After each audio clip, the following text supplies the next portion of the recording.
Hello, hello. Hi. The time is now. Welcome to opening night of this year's Radical Book Fair.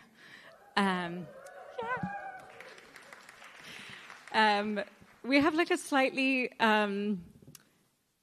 buzzy energy. There's like this slightly nervous energy because we usually get up at like 6 o'clock in the morning and offload all the boxes and then have a whole day to get into mode. And instead, we've all just been giggly about Joelle Taylor arriving all afternoon.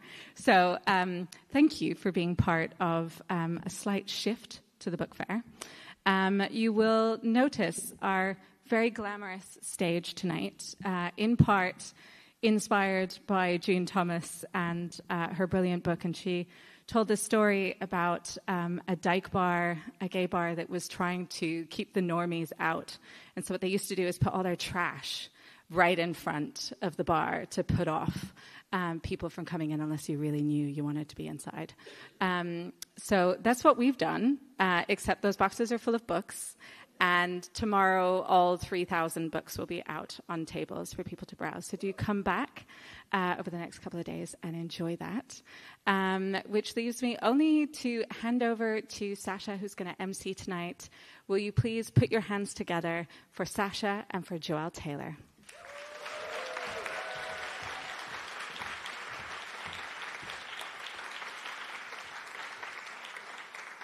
Hello, everyone. Welcome to the Radical Book Fair. Hey! We're going to be doing lots of whooping, so I hope you're ready. Are you all very excited to be here? Guys, come on, we can have more energy than that. Are you all very excited to be here? Thank you.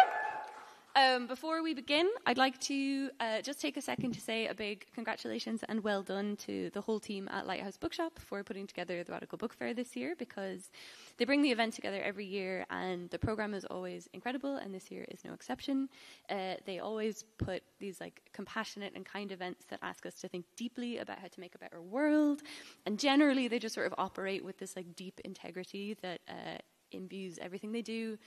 They're legends, and so I wanted to say a huge thank you to them. Can we get a big round of applause for Lighthouse Bookshop? Yeah! Woo!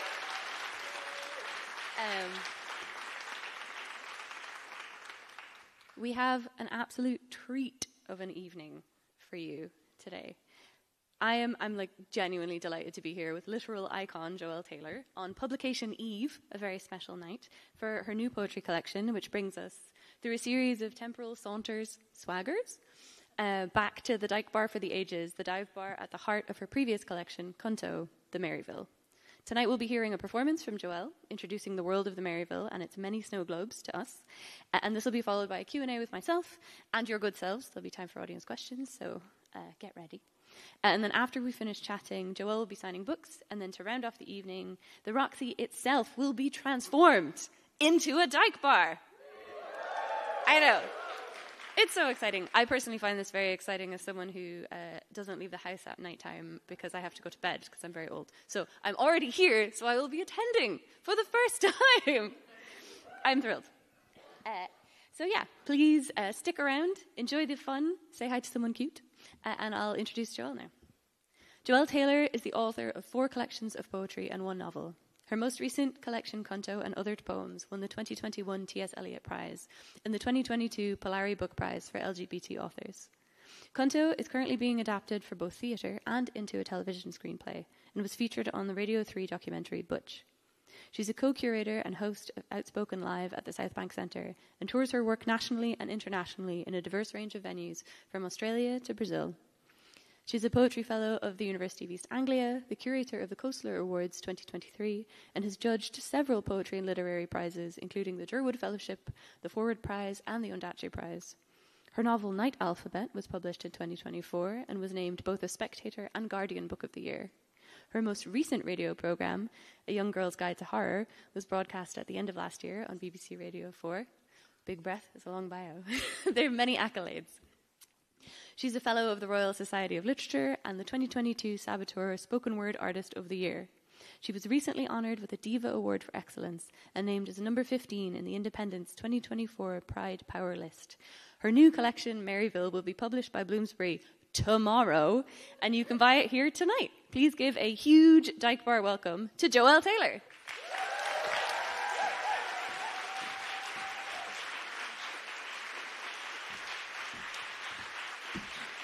Oi, oi, big up you mincers, how you doing? Oh my God, can I just have a second to look at you?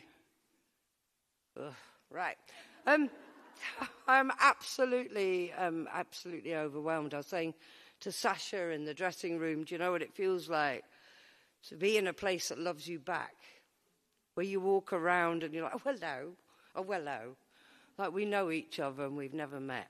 So thank you. This is the very first time I'm going to be reading from Maryville, which is, which is, as Sasha said, is the follow-up to C+NTO. C+NTO, I call it.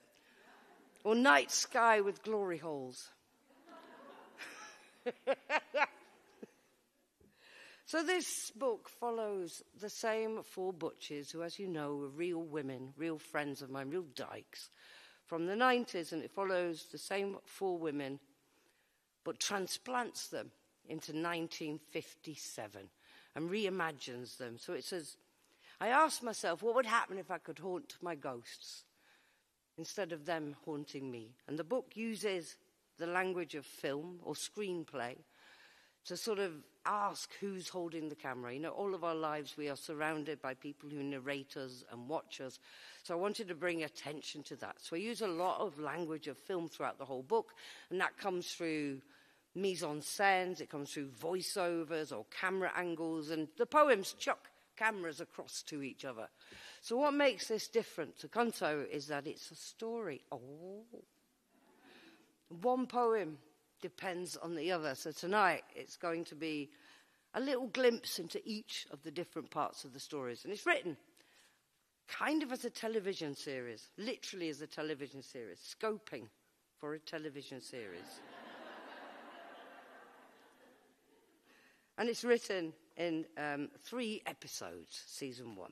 So I'm going to read a little bit from each of the episodes and hopefully not go over time. Sasha, my good friend, if you wouldn't mind popping your head round and shouting when I've got about 6 minutes left, that's wicked. Thank you.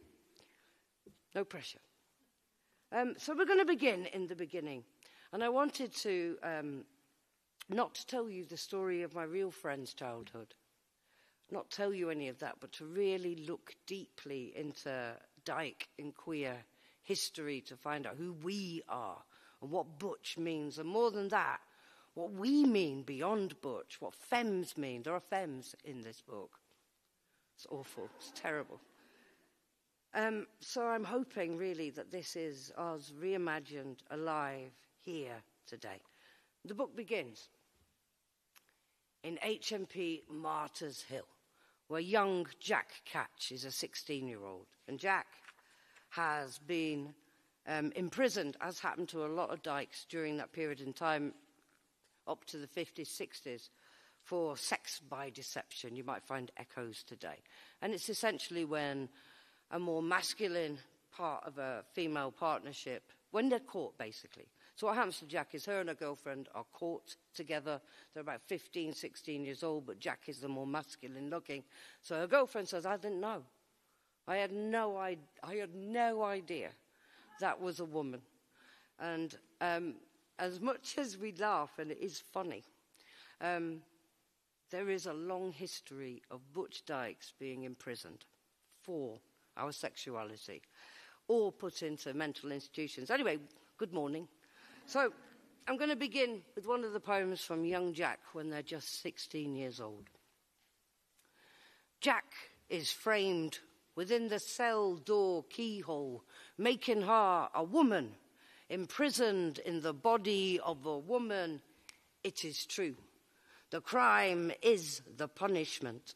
Young Jack, holding girls who mistook her for guns, falling in love like others fall in front of trains. When Elizabeth denied her 3 times, she transmuted a kiss under a name to a wrought iron crucifix, curtsying to men cassocked as crows, swore Jack was a boy, a charming violence, that she had kept her clothes on under her skin, that the night is unnatural, that Jack was a fraudster, interloper, thief of the quiet places, 30 pieces of fucking, and now the son is locked in a metal box, shown to the women once a day. If you're good, you can hold it. If you're bad, you can hold it. And Jack lays still in that box, listening to night talk preen the wing, the animal of women's mouths searching for their young, afraid of the soft predator, concealed in the bushes, the rustle of leaving. Thank you.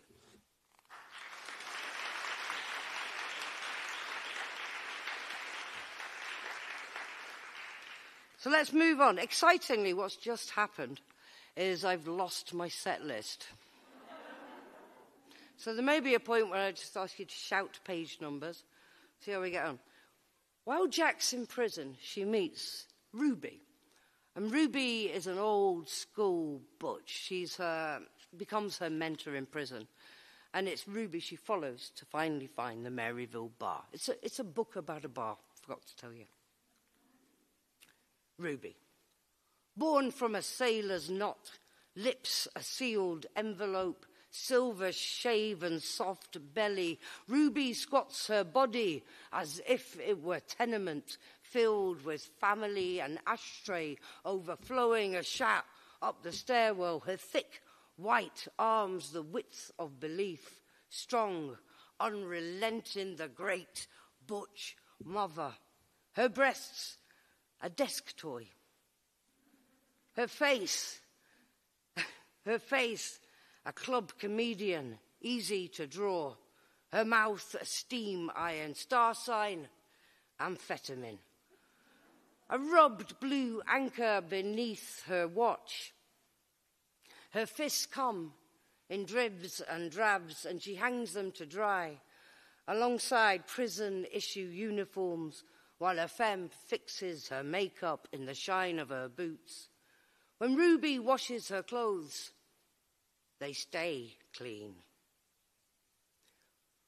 She folds each sheet as though it were a returned love letter, marks her initial on the underside, so all the girls know who they will be sleeping with tonight. Thank you.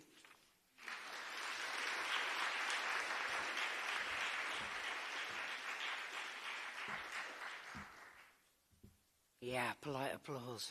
Got to do better. So now I'm telling you everything, I'll just read what it says here. And I'm going to read you what it actually says in the book. It's the first book I've written that you need to really read. Mise en scène.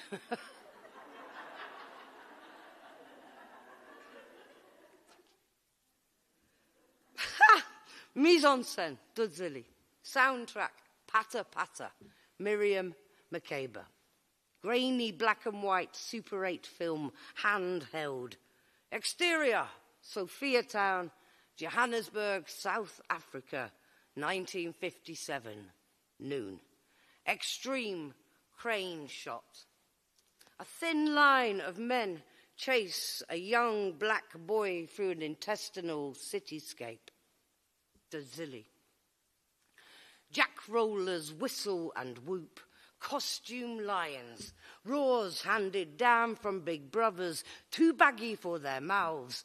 They take chase as if it were communion, and when they catch her, there will be a parade, there will be a great unlearning. Dudzilly is a solution in search of a problem, a dress blue penciled to the wrong pattern, a suit cut from rumours. Her shoes know they are leaving, have known for years. Her breath already in England. She runs out of her clothes, beyond her body, and keeps running. She'll collect herself later, have it airmailed, but now the dust corrects her. The open eye of the sky is a door. The air is packing its bags behind her. The chase becomes a cue. The boys at the back of the class, the father of her best friend, a third cousin, the man from the bakery, her therapist, her mother's minister, a pastor, God, the girl she winked at. If she'd looked back, she might have seen herself chasing her too. And now she's running out of country, but Duds is a narrow side street, knows how to twist and sudden. She runs along dual carriageways, weaving between traffic, and runs onto a bus that becomes a train carriage, that she runs the length of until it reaches an airport, that she runs into, flashing her chest at security, and onto a plane, and keeps on running past business class, through economy, along the centre aisle and out the back door, onto a dark London pavement, wept by a chilled rain that collapses to its knees in welcome. She runs along a quiet Victorian terrace street toward the slow opening of a door. Thank you.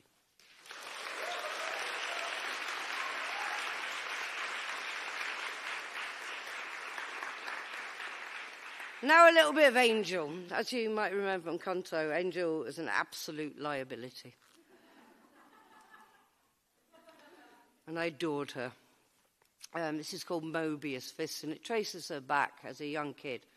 And all she wants to be is a boxer. This is true. All she wants to be is a boxer, but of course she's a female. And so what she's doing instead is washing up at the boxing ring. And she's being badly bullied by the boys who run the boxing ring. The other boys from the estate. Mobius Fist. Rinse estate. The shape of a broken nose, black and white, brutalism, something Scorsese, a concrete kiss, a corridor that leads to a corridor that leads to a girl being beaten into the shape of a girl. But still, Angel rises, her fists, a flock of startled birds editing the skies. Even the air is hungry around here. When she climbs into the boxing ring, she's standing on the head of a map pin. How an O is also a returned wedding ring, is a neighbour's eye, is also the mark left by a coffee cup in an all-night cafe. And now, Angel unravels her fists into Mobius strips, and now film negatives. Each frame a moment in her rethinking, the circle of men, the spittle confetti, the press-ups above some girl, pull-ups from lisping door frames, a girl climbing into a dress and disappearing, the kind of tiger who escapes the bars across her body, knowing her bruises are breadcrumbs, and she just needs to follow them. And maybe at the end of the path of wounds, she'll find a body that can take a fist and turn it into a bunch of flowers. Thank you.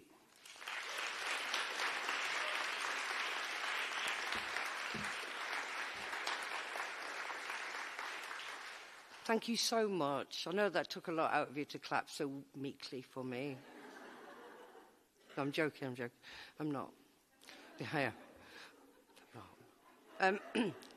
So in Canto, I talked. The whole premise of Canto is there is a door, and the boys are trying to get in. The boys are real boys. I should have said. When I'm talking about boy, I mean BOI, which is a young butch. So I thought, let's find out who the boys are. The boys edit the pavement, narrating their world into being, their words, seeds from which cities grow. Sullen gatherings exit their stadium mouths, honourable pillages.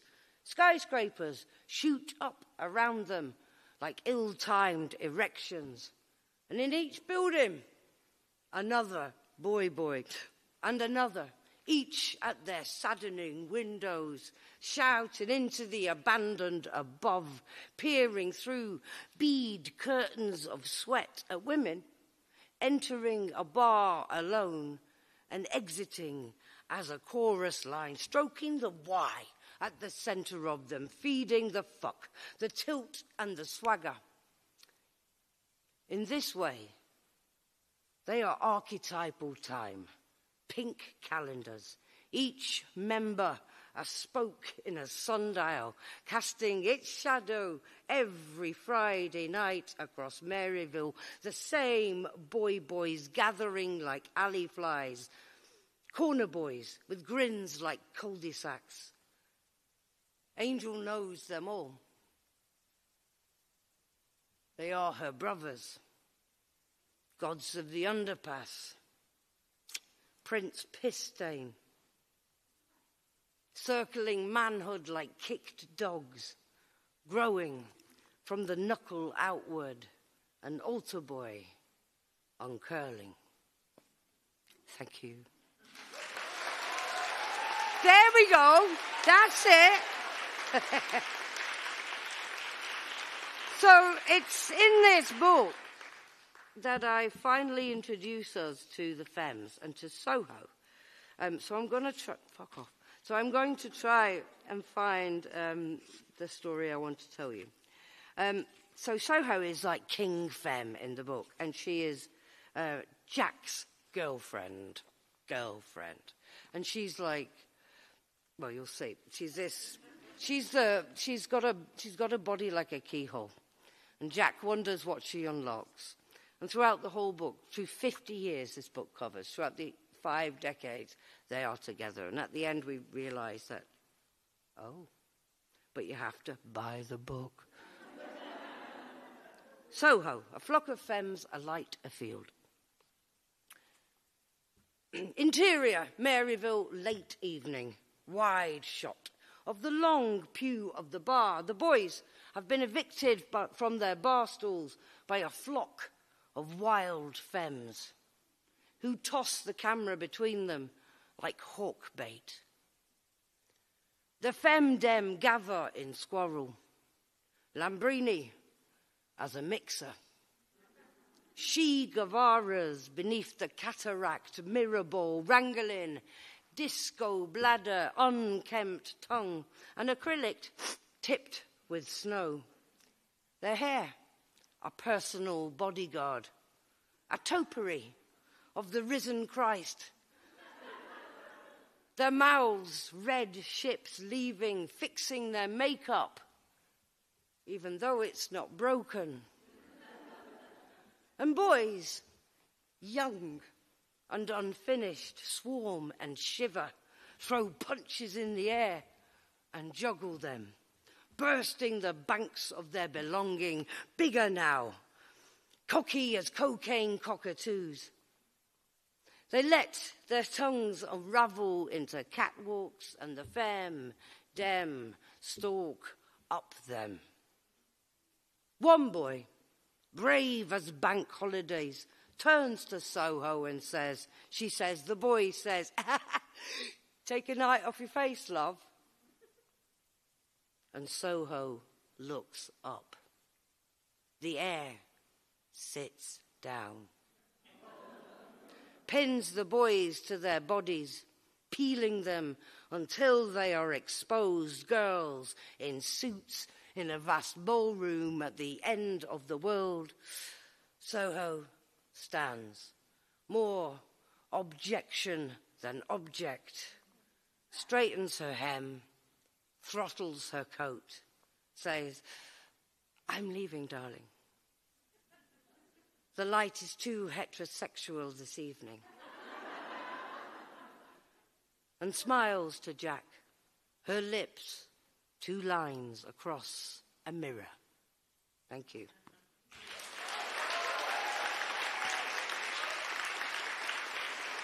Keep checking the time. So I'm going to do, let's jump. I think I've missed somebody out. Valentine, God bless you. Let's have a look at Valentine. Now, Valentine, as you recall, my good friend Abby, is the absolute heartthrob of C+NTO and continues in that vein throughout Maryville. There's a lot more to her, but let's just do her opening poem. Okay, I'll read the whole thing. Oh. Point of view car, driving into a grimy mechanic's shop, 1957. Close-up of boots, well-worn and scrupulous, dubbin-rubbed and methodical, they shoot towards us. Valentine, a young, black stud with pomaded hair, pushes out from beneath the car.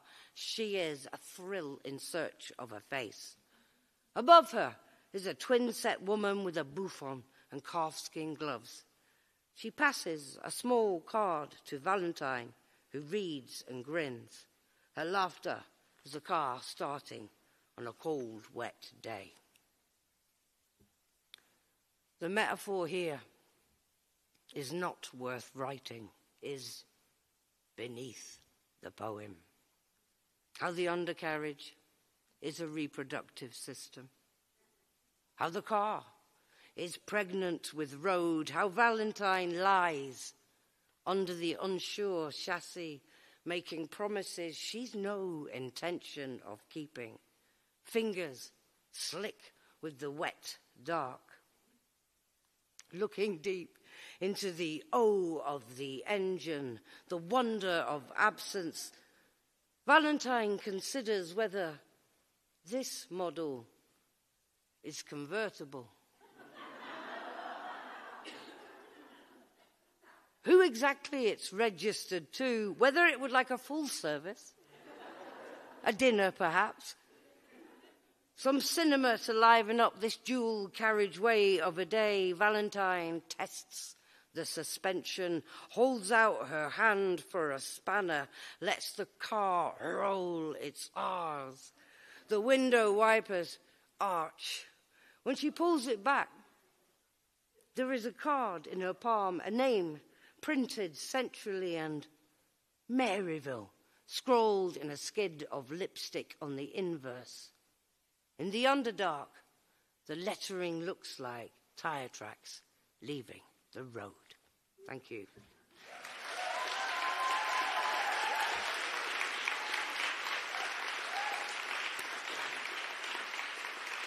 Thank you. Do you know, it's very difficult to tell a story in a few poems, so I've absolutely fucked it up. But let's have some poems anyway.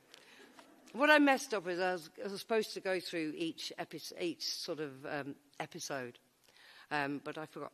So now we're skipping into the 90s. Welcome. This part of the book is called, 90s, it's the last bit, Dust Kings, Tough Kids. And I just wanted to write this poem, and it's for everybody in here who's in their 50s, particularly their late 50s or early 60s. Do you remember that time? In 1997 when we were so fucking hot. Do you remember? You remember that? So I used to go to various bars in London, and we all dressed in leather. I used to love dancing, but I couldn't because everything was really tight. And so we'd stand there like that. We were like, really cool. And then a woman came up to us one night, and she looked at me and said, and the biggest band at that time was Westlife. Do you remember Westlife? She came up to me and said, you look like a boy band. No life. So this is for her. It's called Coin Slot. 1997. Your cunt is a coin slot. In the erotic arcade, the shiver and clench of feminist rough trade, putting the gay into game. Your cunt is Pac-Man. Eating the road, it hovers above, and you're alive again. Bigger than your body, this new knowing. You squat your heart, change the locks, rewire, stand in circles and snort your own face. The photographs on cigarette packets rarely show the glamorous side of addiction, but you are it. Gloss-lipped and gingy. A magic brutalism. Postmodern, post-fucking, the high cost of rimming. Less free love. More hepatitis B. But you're making your own porn. But the stars are your friends. You write scenes you are afraid to watch. You write scenes but rack up your lines. It is a seamless transition from training yourself to fences to chaining yourself to bedposts, putting the suffering into suffrage, and suddenly Jack's not sure who the villain and who the lane. It's all so Fender psycho. Young things wear their dark on their sleeves. Trademark anxiety, patent pending, mental health as accessory. And everything matches. Everyone is equal. It's the only bigotry. The free meat market. Kiss one, get two free. But in the panorama of sexual drama, things are looking messy on the messer level. Jealousy has not read the instruction manual. She says she'll tell you what she wants, what she really, really wants. Never does. But it's okay. Relax. You are the young things, handsome and tingling, stood beside one another, bandaged in leather. She says you look like a boy band. No life. And suddenly you are mounted on revolving bar stool pedestals. Soon you will stand up and walk into the camera. Thank you.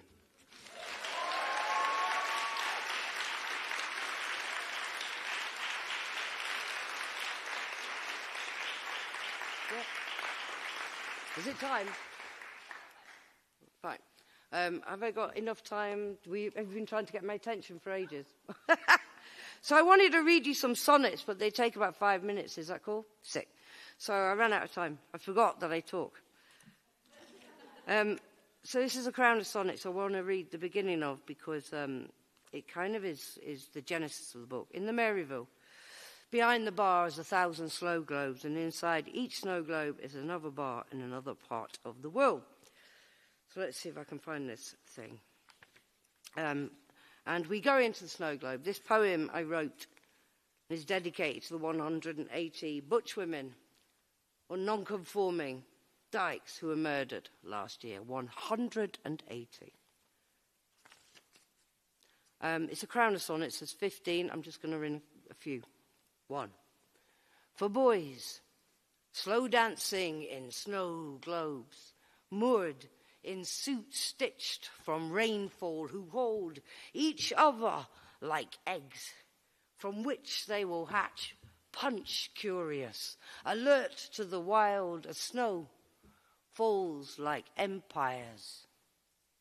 Grass grows through the dance floor, and the boys are night butterflies. Everything cracks in the end.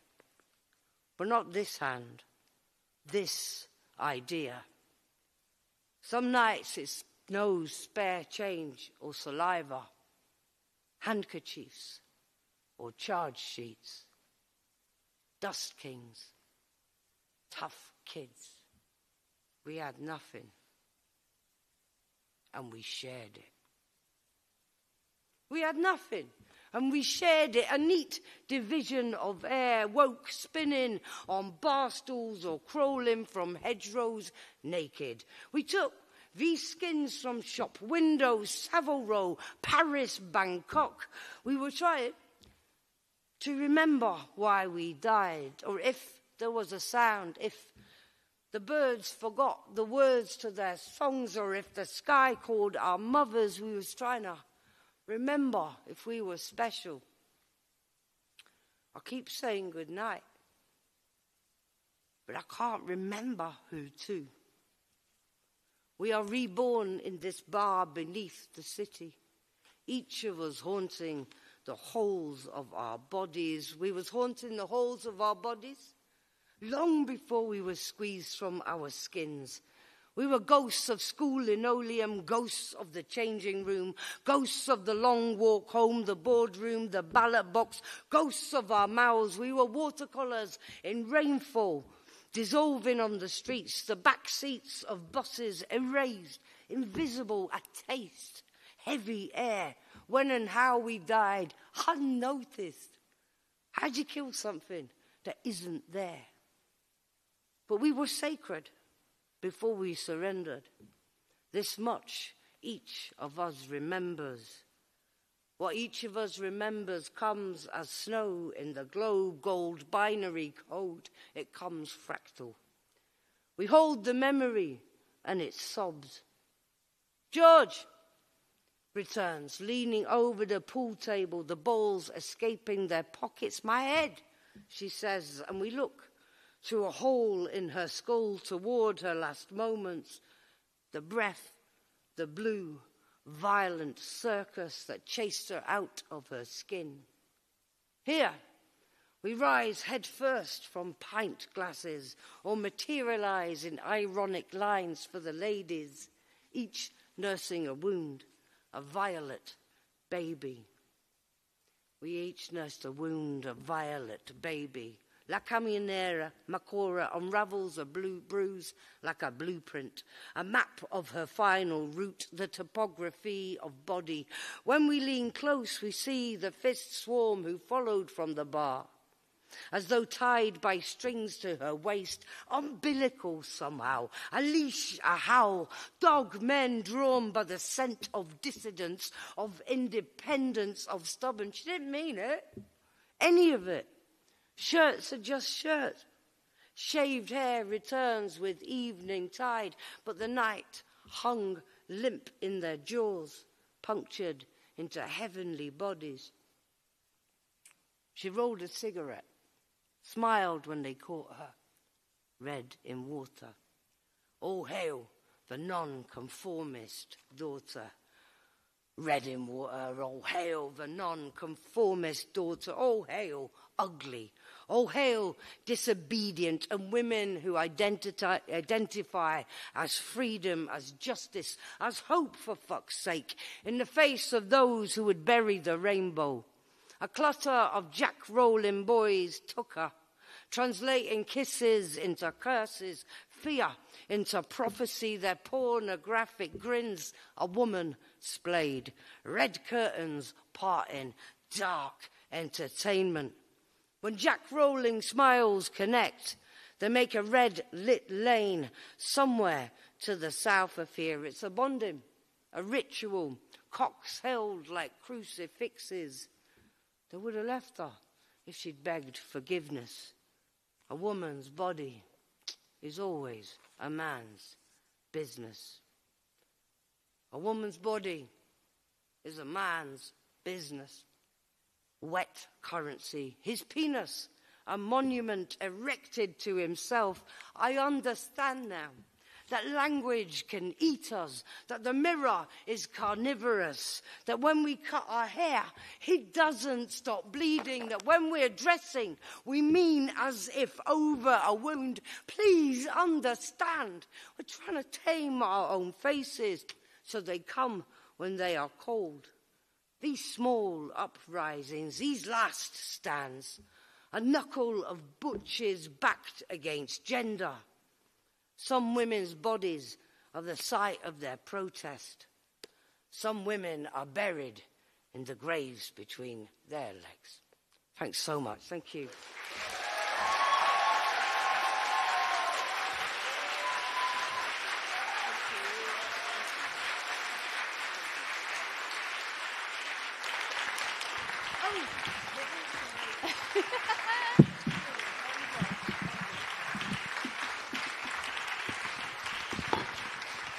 Oh, no.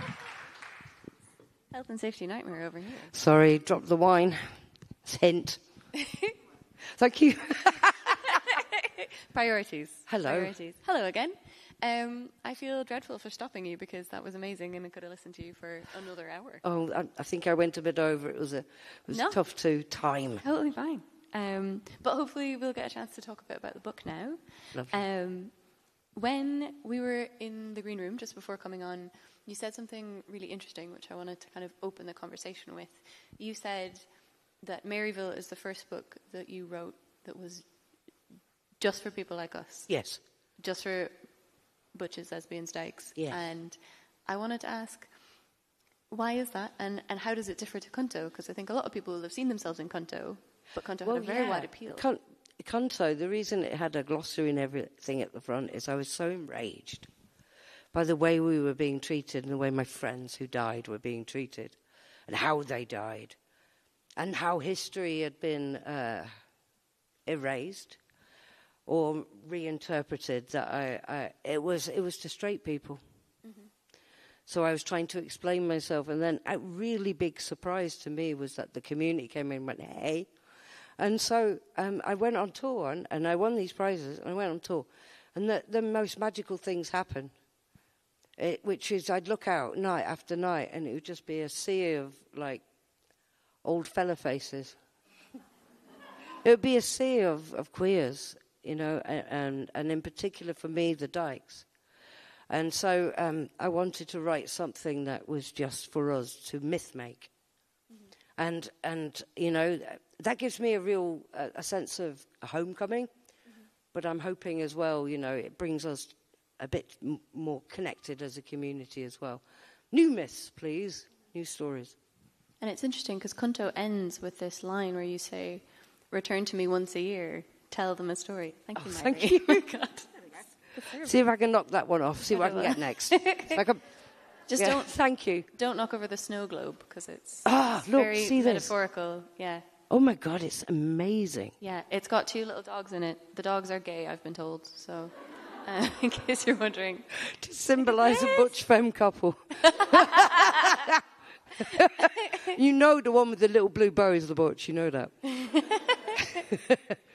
Yes, so that's why I did it. I mean, it's an act of love for the community. It's a love letter to us.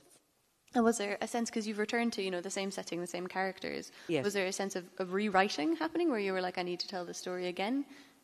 Yeah, there is that. I mean, this is the 3rd time I've told this story in different ways. Mm-hmm. And I queer it each time, I mess it up each time. I guess because I feel like the truth really needs to be protected in some sort of way. It's the last time I'm going to tell the story, but it's the first time I've really made everything up. Mm-hmm. Well, I haven't, because definitely my cunt was a coin slot. Definitely, definitely, we can recognise each other in these historical moments. But it was an insistent story, and it felt urgent. And because I'd won lots of prizes, I got lots of people saying, write this. You know, things like, for example, write the history of spoken word. And I was like, yeah. My agent's like, no. You're busy. But, you know, and I just felt like all the way through, I'd been asked to write a TV series based on CUNTO. Mm-hmm. And so I started. In 2022, the end of 2022, I just sat and started conjuring who these people were. And then gave all the ideas to the TV company, who then disappeared. And Courtier Newland and Mendez, we were together doing a writer's retreat. And they were like, you did what, Butch? You did what? I was like, well, I just gave them... You're going to be watching television in 5 years, like I did. Courtier is saying this. And you'll see it. But it won't be you writing it. So I was like, hey, Bloomsbury, let's see if we can let's do it. Let's own our own stories instead of allowing them to keep being told. I want to see a TV series with women with broken teeth and blunt voices and terrible haircuts. You know? Desperately want to see that. I want to see us in our glory, escaping the male gaze. Continually. Like a searchlight. It's a powerful image. But that's fascinating to hear that that's kind of where the language came from, because in Maryville you used kind of the language and the apparatus of film and TV to kind of guide the reader, and like frame the work. And even the sections, they're laid out like episodes in a season. Each poem has these lighting and FX cues. And I guess I wanted to know, like, what was it about that you thought, oh, I like that, I'm going to use that? And how does it work on the page versus performed? Yeah, well, we'll find out on Sunday when I actually do it with the stage, with the film directions. So I really wanted to think about who's holding the camera. Did you know that I put in the forward of the book, I can't remember the exact figure, it's something like 2% of TV time or film time is giving over to the lesbian or the dyke experience, which is really low compared to other parts of the LGBTQIA plus community. It's very, very low, and fucking low compared to everyone else. And often, of that 2%, it's just repetitions. It's the same people. You know, Sappho. You know, it's the same thing. Sappho's actually here tonight with us. Bitch! She's everywhere. Everywhere I go. You can't escape her. She's a classic for a reason. She also has a little drink, so she's enjoying the party. She's also in fragments, yeah. But, you know, it's the same story, and when we get a lesbian story, it's a very upper-class story. I love Gentleman Jack so much.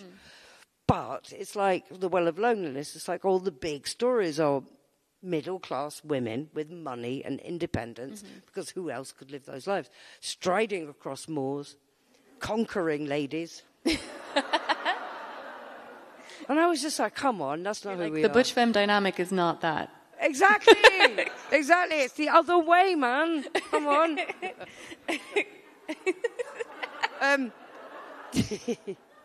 But, you know, to have a working class voice, where were we?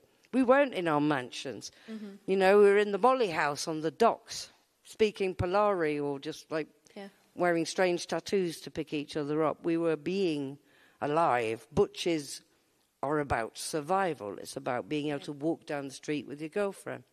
You know, that's on its essential level. Sorry, go on. No, it's just fascinating, and I just think it brings together a lot of the stuff that the book makes me reflect on, because there's something about that, about where fabrication plays a role when you're looking back, because, you know, for C+NTO and for this you did do archival research, but you're right, the stories that stick around, and this is like my special interest, so that's why I'm like, ooh, great. Ooh. The stories that stick around are the ones that people had the privilege to be able to record, like Anne Lister or Radcliffe Hall, people with great privilege. So what happens to the stories of working class voices, and working class butches, they're recorded in very different ways, and you have to seek them out, and then there's gaps, and in those gaps, well, that's where you come in. In the gaps, imagination flourishes. So I spent, we call it the lesbian back bedroom, but in London, there's a place called the Bishopsgate Institute. We call it the lesbian's back bedroom is because, like, when women get to a certain age, they donate their archives. So, like, everyone I know who's a performer or a writer or involved in clubbing is like, oh, I'm going to Bishopsgate. And it's been so rich. It's been incredible. Because you've got the ordinary things, like you've got the T-shirts people wore, you've got the flyers, the magazines, the photographs, but you've got such personal things. And the really shocking thing for me, and I was sitting in there with the whole, the team at Bloomsbury, and they were going through thousands of photographs. And we got to the 90s, and I keep popping up. Like, and what's worse, they think I'm like Jack Catch. So if I pop up and I weigh like 8, what was I?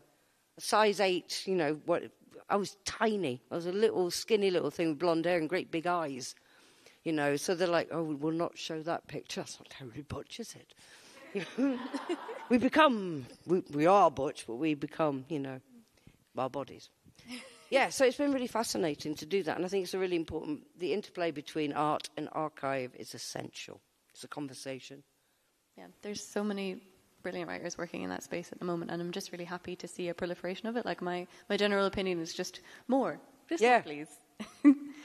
There's something that you mentioned in the introduction to C+NTO, to move back again, which really stuck with me, because I reread it in the run-up.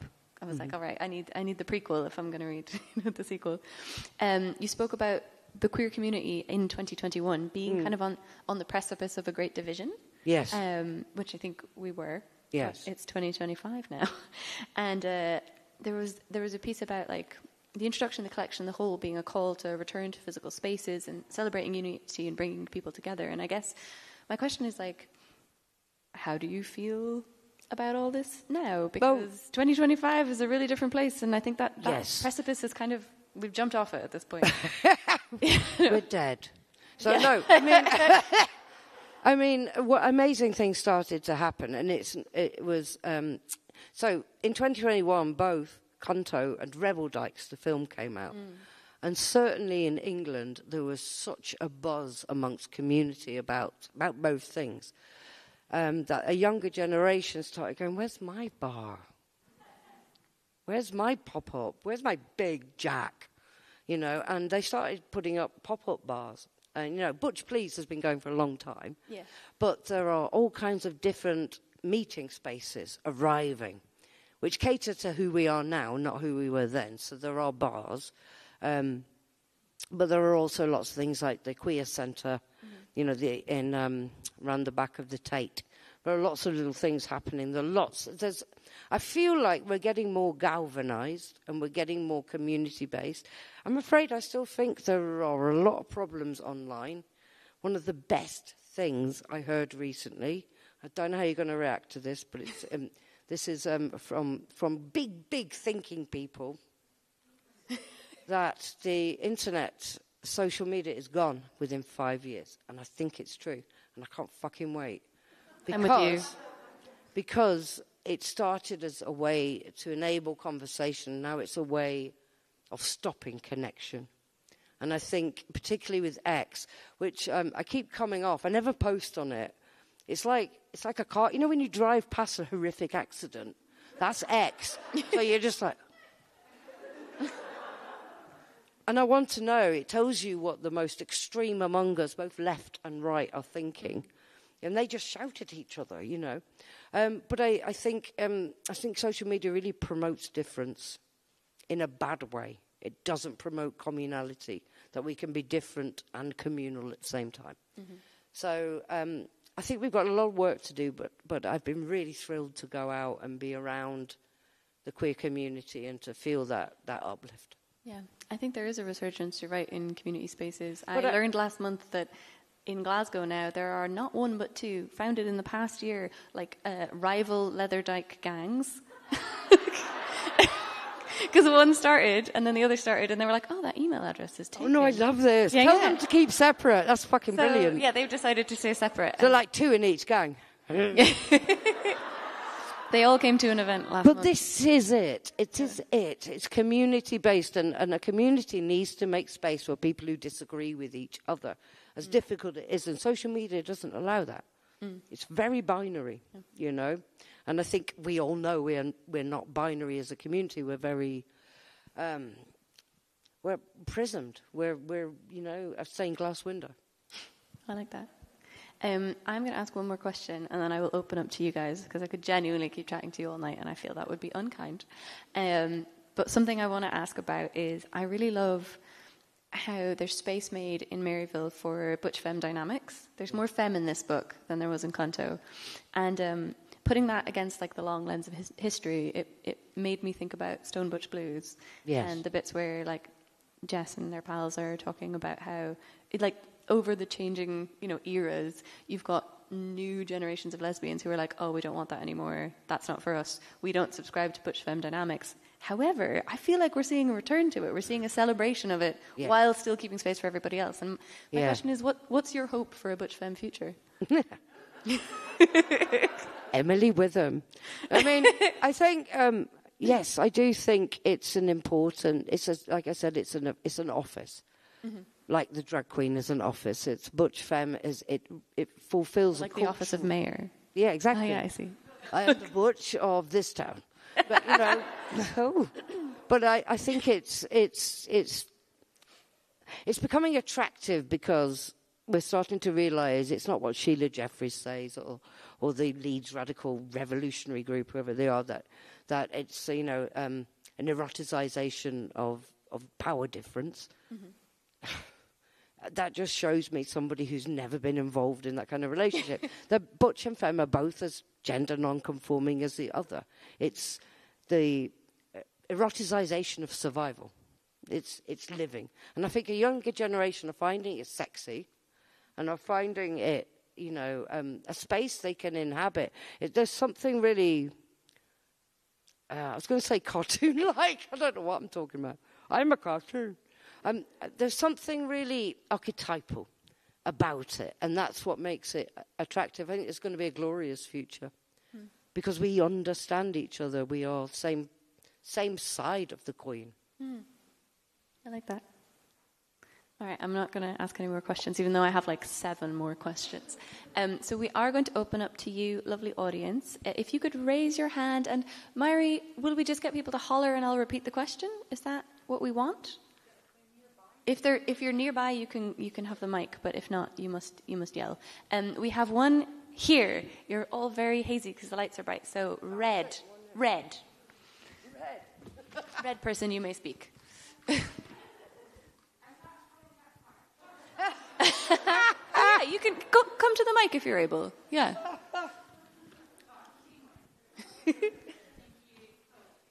Hello. Oh, I might have pulled it out the socket. Hello. Ooh, Yeah. Hey, lovely. hey. I just have to speak louder into the microphone. Hi, thank you so much.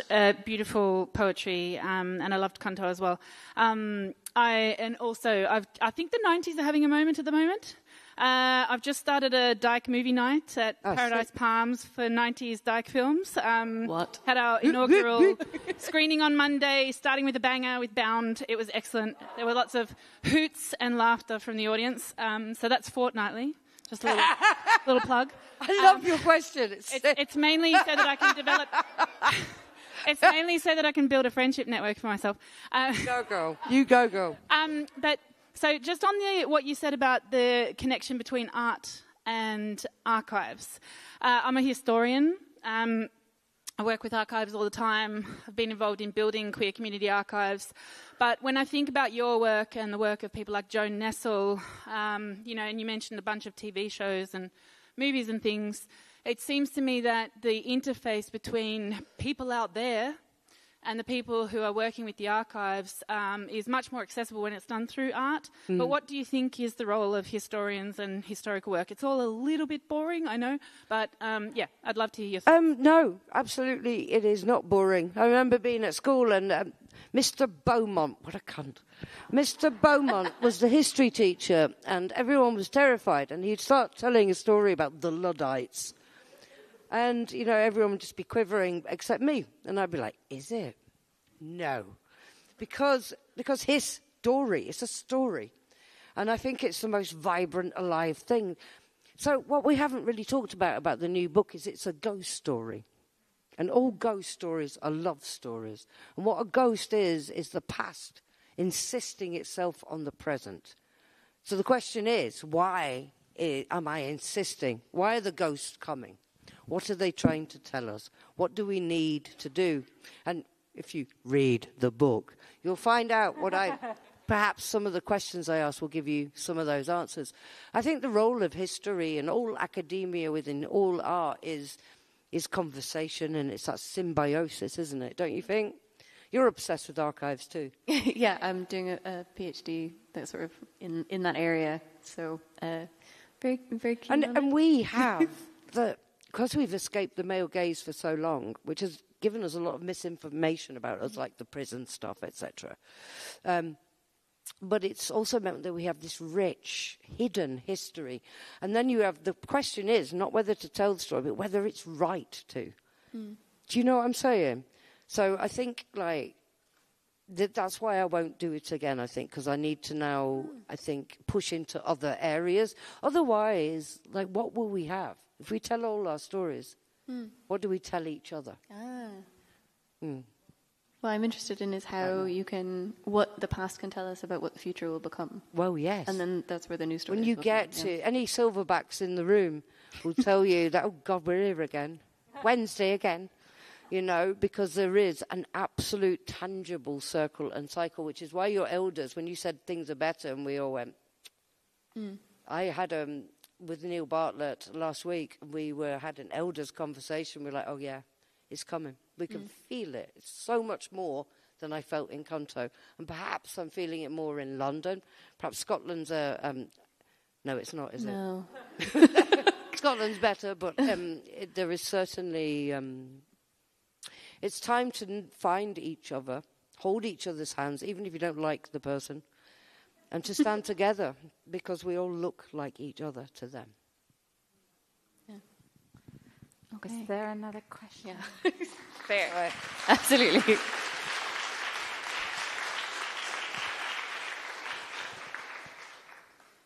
I don't see hands. Were there more hands? We only have time for like 2 or 3. 2, so speak now. Excellent. You will definitely have to holler Thank or you, come Anna. to me.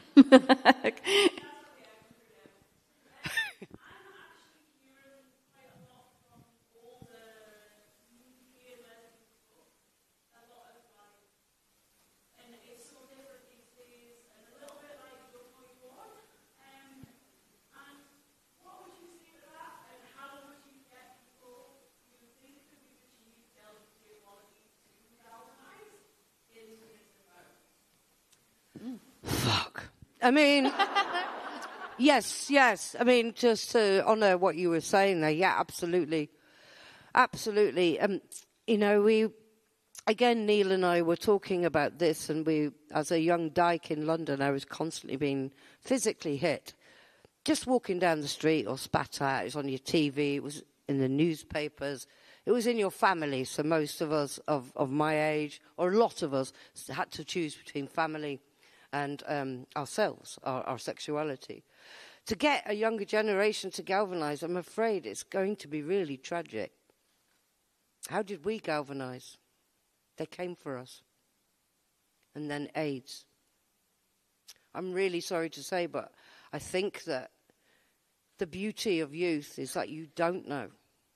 You don't know. You read it in books, but, you know, I really hope that the young people in the room, the younger queers in the space, don't go through what we did. And I think the first thing you do, guys, if it happens, you just find the old broken-toothed old dykes, stand behind us, and the gay boys and the elder trans stand behind the elders, and then we'll all come together. I just can't think. What do you think? I mean, I think, yeah, solidarity and community are definitely a way forward. We've seen a lot of community organising in Scotland recently. There was a big protest on Saturday, and one of our great community elders, Sigrid Nielsen, did a little interview, which is like going viral online, about there's like this whole movement in Scotland now of aged dykes for trans rights. They all wear T-shirts. They're amazing. And so it's been really nice to see that support, actually. So I think we're on the way, I hope. Yeah, I hope so, because there's nothing more beautiful than young queers, the beginnings. There's nothing more beautiful than old queers. Queers are beautiful. They just are. At every age. Yeah. Yeah. All right. I'm very mindful that we need to do Dyke Bar soon. So there's time for one more question, and then we're going to sign some books. So who will it be? Bar. So Which sick. one of you? Well, you decide if you're raising your hand. I think it's older dykes for trans. Older dykes for trans. Thank you. Sure I know. I was like, aged. I'm not saying it wrong. Aged sounds so Don't come at me. Was there anyone They're waiting for else me at the back. with They get battered. I mean, I think if everyone is too shy to ask another question, then we can probably end it there. Unless, Joelle, you wanted to send us off with a final poem. Yes, one last poem. Oh, shit. Oh, God.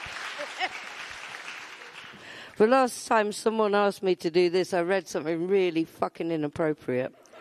Are you going to read? At Edinburgh Festival about fisting. Scattered applause. Oh,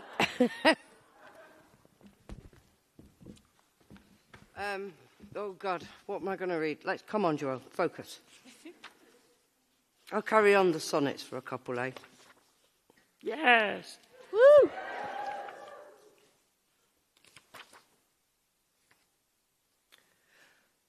Some of us are buried in the graves between our legs. We open them like books, and the past falls out, fully formed, blooded, blinking. Our mothers fall out, clutching the hands of their mothers, until the entire paper chain of women arms linked like chromosomes is pulled into the sun. And in this way, we inherit each other's grief, which is a kind of a coat, is a kind woman nodding silently across the bus seats, A word returned to its birthplace, a silent knowing, is a language that teaches the tongue to be still. We inherit one another, which is a kind of a warning. All of us women trapped inside the bodies of women. Thank you, I'll leave it there. Thanks so much. Thank you so much. Thank you.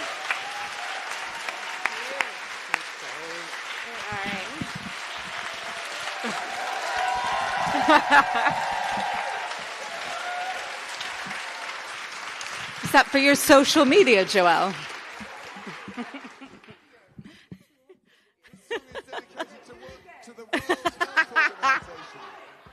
Okay, again with feeling. Dyke Bar's coming.